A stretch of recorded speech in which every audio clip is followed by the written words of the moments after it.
Hi, welcome to the Sincerely Studios YouTube channel. My name is Ariana. I'm the founder of the Sincerely Studio, and on this channel, we lounge, travel, and live real cozy. And today, we're talking about things I wish I knew prior to starting my business within the first 30 days. Let's get into this video.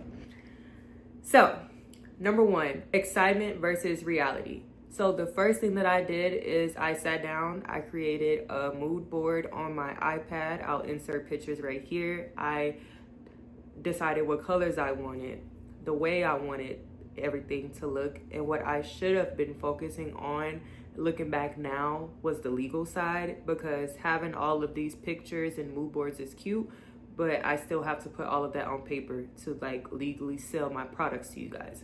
I created my social medias. Make sure you guys go follow me, thesincerelystudio.co, on all platforms, Instagram, TikTok, and here. I created my following. I made a mini series of me, you guys following me, getting the product, getting the sample, getting the poly mailers, and I gained a good following off of that. I would say I have around 100 followers across the platform combined. I wish I would have did more research on the legal aspect. So I had to file an LLC. I had to come up with a business address. I had to come up with an official business name. I also had to check and make sure that the Sincerely Studio wasn't already taken by someone in this state or federally. And that's something that I didn't know prior to. So it would have been a tough spot if the name was taken, because I already made all of these social accounts and these personalized emails for this brand using that name, and I didn't do my actual research to make sure I was able to use it legally. The next thing would be a business bank account and trademarking. I didn't think about separating my funds. I just knew I had this amount of money set to the side, and this is the money that I'm going to use to start my business. And after I run out of that money, or not run out, but rather this is my goal of how much I'm willing to spend, and then I'm not spending anything else over that. Trademarking, basically similar to what I just said, looking up and making sure that my name isn't already taken, and filing it, processing it, and actually getting my business name trademarked so nobody else could be able to use it.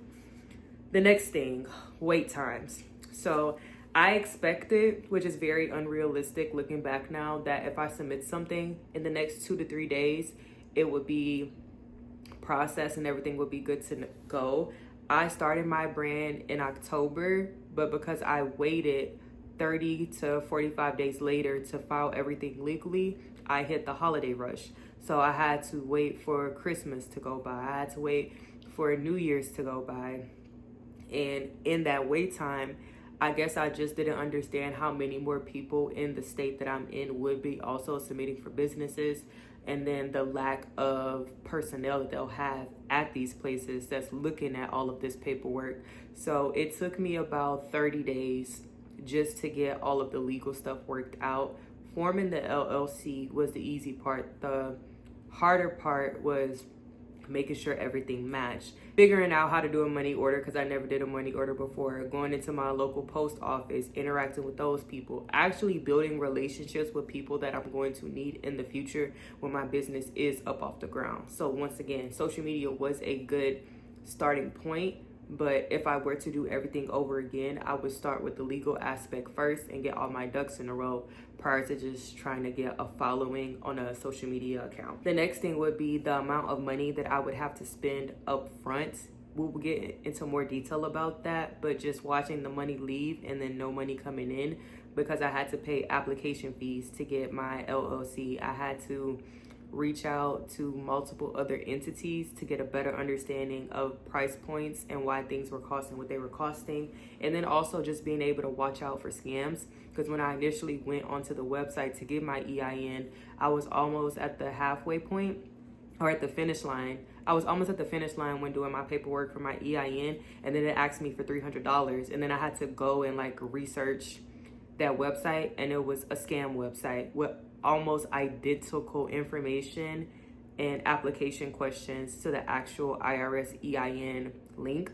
So just being aware of these sites, making sure that they're legit and that I'm not paying somebody money because applying for an EIN is free. So if you ever get on any website and they ask you for money for an EIN, you're on the wrong website. Make sure the websites that you're on say .gov, .org, or anything. And if it does say .com, make sure you get a second set of eyes on that. The next thing would be, in reality, or my expectation was that I would be able to do everything on my own and that TikTok and YouTube University would help me. No, go get a mentor. Go get a mentor, go reach out to your local business development center, talk to people who have already done this. And that was my biggest key point. When I did go and talk to my SCORE mentor, he asked me these questions. How much are you willing to charge? Why are you charging that price? Why are you not charging higher? What is your consumer market? Have you got your LLC? Have you got your business bank account? Have you been trademarked yet? And then the gears started rolling wow, I'm thinking I'm so far ahead, and all I did was gain a couple hundred followers on Instagram and TikTok. I still need to go federally and state and get this actually on paper, so I'm legally doing it the right way. And then the last thing for point number 1 would be just having the sample in my hand and feeling wow, I created this. The thought that was in my head, the thought that was on that iPad is actually in my hands right now. The butterfly logo that means so much to me from early childhood into my early adulthood is actually right here in front of me. It was crazy. I will insert some clips of what the initial sample looks like. We will be making more changes to it, but this is basically what my first manufacturer gave me right here.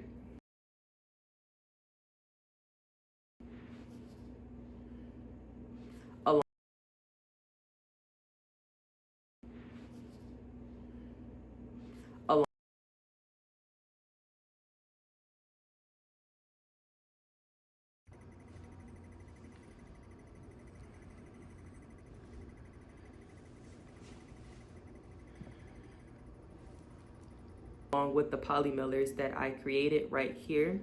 As you guys can see, we have a nice white background, subtle orange butterflies all over the packaging, and then my brand name, The Sincerely Studio, and then a cute little innuendo that says, where comfort meets cute. Number 2, as we already discussed a little bit, the LLC, how I formed it, what paperwork I had to go through, and how long did it take. So if you go on your local state's website and you type in articles of organization, I think it was form 502, you're able to fill it out and mail it, and it will take 2 to 5 weeks. They are not exaggerating. 2 to 5 weeks is standard for mail. You are also able to do it online. I tried to call them just to get some clarification to make sure I was doing everything right, and nobody picked up. Once again, I did this during holiday season, so they were low staffed. They probably all were either working from home or had thousands of other people calling them, and they just didn't have time. But I printed it out. I went to my local post office. I went and did a money order because they only take money orders. So basically, I do the transaction with my actual debit card because you can't use Tap to do a money order. Learned that too. You have to use your actual debit card, and they take the money off of it, and then it gets printed out on a paper that says money order. I'll insert it right here so you guys can see a picture of what a money order looks like if you don't know.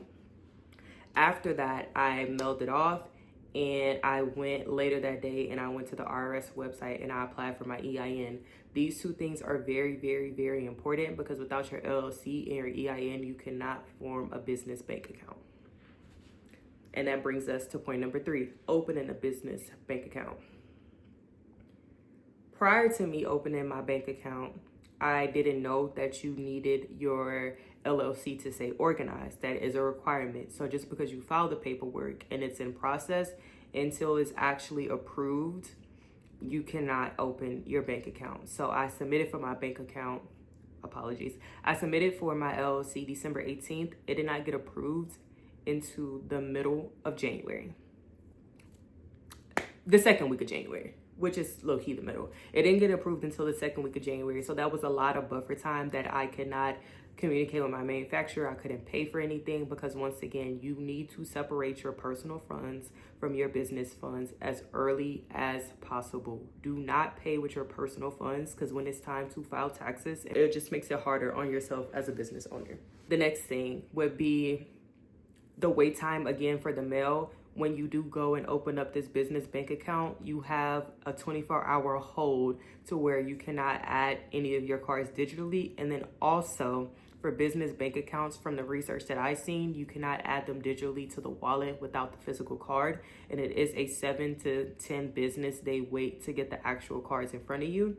And I was just such in a rush to try to hurry up and pay my manufacturer so I can get my sample revised, and then I can start working on my bulk order, that I was starting to think like maybe I should just use the $500 from my personal account and just pay it. Don't do that. I actually didn't do that, and we'll get into why later on into the video. Be patient and wait and do things the correct and legal way. If you feel like you need to rush to get it done, then you are not making a sound decision. If they can't wait a few more days for you to do it the way that you intend to and the good legal way, then you should be looking for a new manufacturer. Business credit and capital don't move fast. Applying for funds. I am currently looking into applying for the Kiva loan, and it is a very, very lengthy process. You need to document why you're starting your business, how you're starting your business, who is your consumer market. Basically everything that my mentor had already asked me, I needed to have that on paper, i.e. a business plan. One of the first things that you need to do after forming your LLC or before is creating a business plan that tells basically anybody that's interested in investing in you why you created this business, how much money you think or how much revenue you think your business will make in the first 1 to 3 years, and then your price points, why you set them like that, and are you actually making a profit, or are you actually losing out on money based at the selling prices that you have right now. This is actually obvious, but maybe some people don't know. Monthly expenses for the business start immediately. So I needed a Canva Pro account because I'm going to be doing YouTube, and I'm also going to be editing other things like email automations. If I want to do flyers for promos or anything like that for my business, I needed those tools, and I didn't want to pay one-offs every time I wanted to make something for the business. That was $10. Beacons Pro. If you have less than 1,000 followers on TikTok, you cannot put an active link in there. So I created a Beacons account to where if people just go and screenshot and then copy it through photos, they're able to go to Beacons, where they'll find my website, my waitlist, and my brand email. So if anybody who was interested in investing, interested in being an influencer that wanted to do PR for the Sincerely Studio, it's all in that one central hub. And then, God willing, when I do hit 1,000 followers and the link is able to be clickable on TikTok, it's already right there, all prepped and ready to go in a cute branded fashion. I'll put that picture right here. And then Beacons basically did all of the groundwork for me for this. The only thing I needed to do was go in and update the names and the mini descriptions for what each link was for. Pricing has to support the business, not just the product.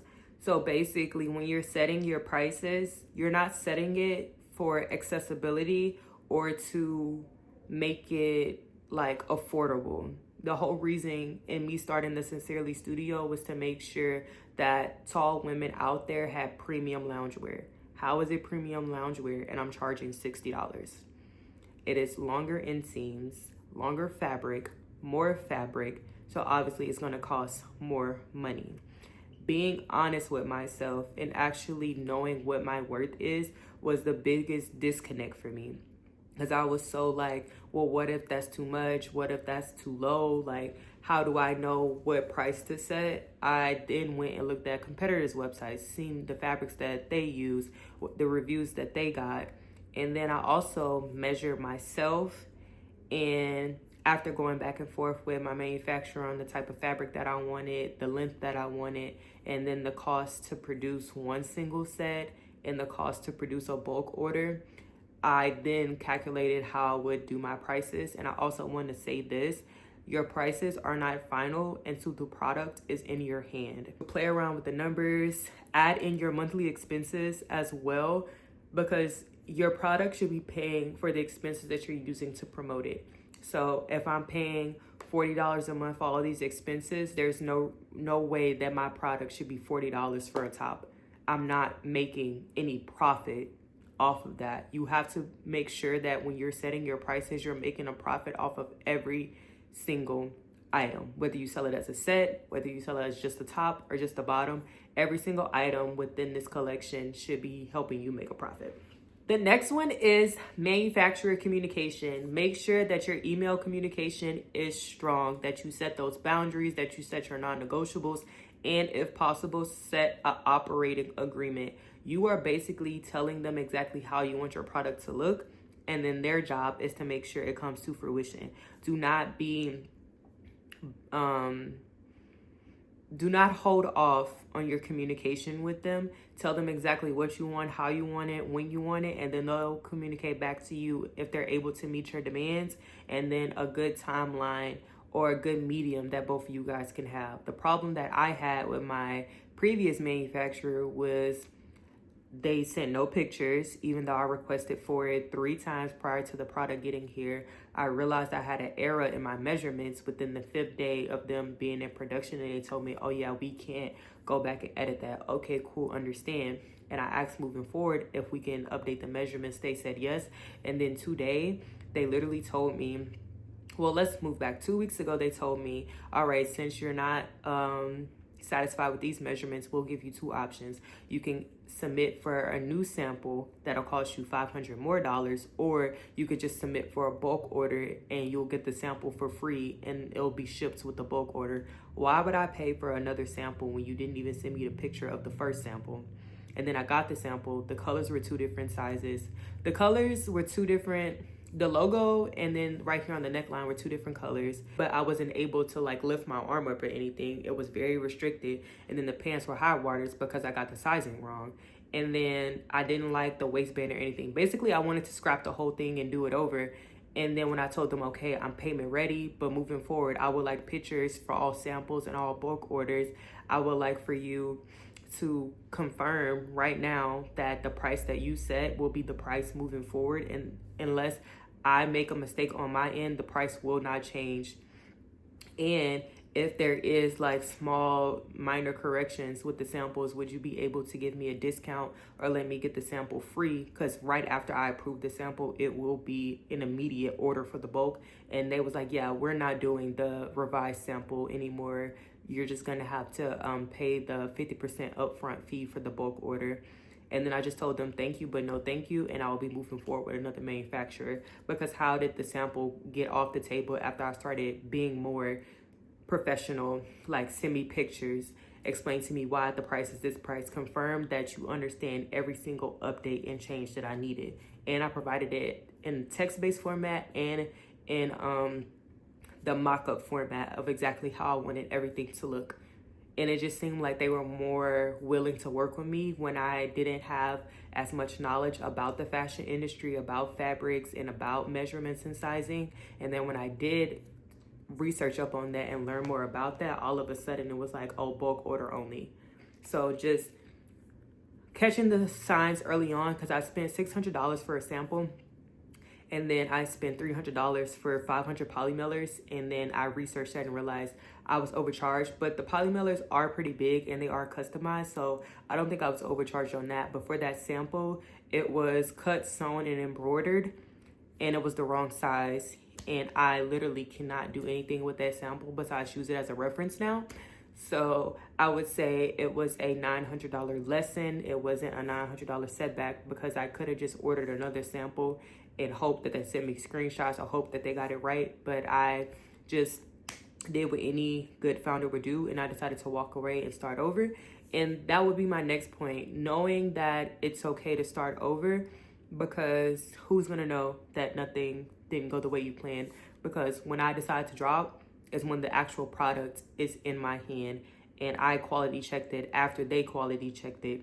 And I'm not gonna give any product out to you guys, or a business owner in general should not be giving out product that they do not feel 100% comfortable with. Next thing would just be sample fees added quickly.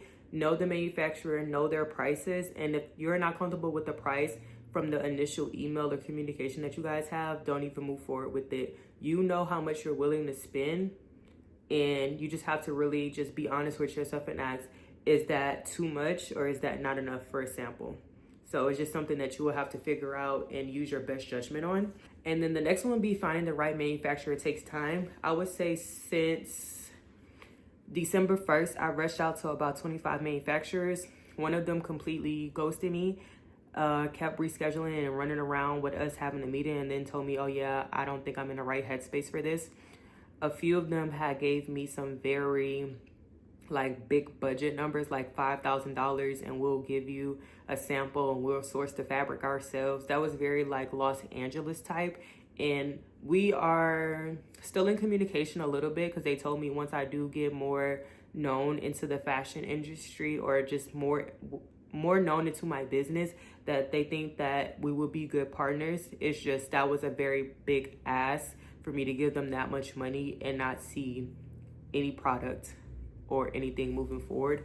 So I guess when I get more knowledgeable on the LA fashion industry, I might take a second look at them. The other thing was, when you are reaching out to these manufacturers, know exactly what you're talking about, know exactly what you want, and just stand on the boundaries that you set from day one. If something doesn't sound right, something doesn't look right, go talk to a mentor.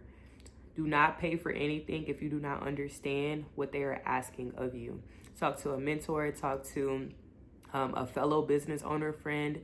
Is just consult with your local small business development center, or for me, I reached out to the Women's Business Corporation, the Small Business Development Center, and the Urban League here. So I have 3 avenues of people that I could talk to just to bounce ideas off of and let me know, like, yeah, you were right to walk away, or maybe it was just a miscommunication or anything. But at the end of the day, as a business owner, it is your decision on what you decide to do with your business.